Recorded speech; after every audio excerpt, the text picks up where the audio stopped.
الحمد لله رب العالمين والصلاة والسلام على سيد الأنبياء أيها المرسلين. أما بعد، فأعوذ بالله من الشيطان الرجيم. بسم الله الرحمن الرحيم. ورفعنا لك ذكرك. صدق الله العظيم وصدق رسول النبي الكريم. الصلاة والسلام عليك يا رسول الله وعلى آلك وأصحابك يا حبيب اللہ.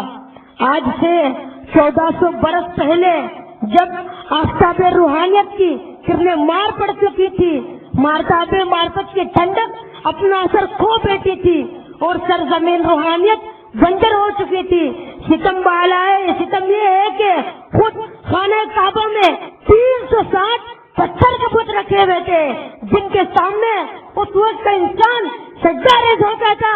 ایسے میں دعائے خلیل اور نبی نے مسیح رنگ لائی. قرآن کی چوٹیوں سے فخر انسانیت کا سورج طلوع ہوا جس کی ہیبت اور جلال سے فتووں کے بل گر پڑے.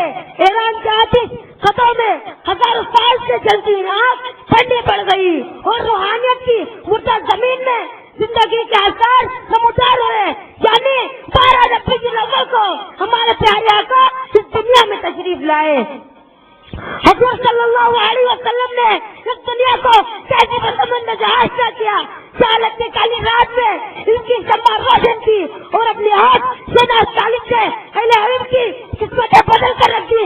اخوت و ثبات کا دور آیا، محبت کے جام چلے اور صدیوں کے بچھڑے ہوئے انسان آپس میں بھائی بھائی بن گئے.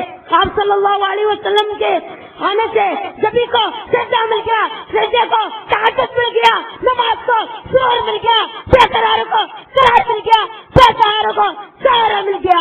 اگر آج بھی ہم آج صلی اللہ علیہ وسلم کی بتائی ہوئی باتوں پر عمل کرے تو میں یقین سے کہہ سکتا ہوں ہمارا یہ معاشرہ پھر امن و سلامتی کا گہوارہ بن سکتا ہے جس طرح آج سے 1400 برس پہلے تھا.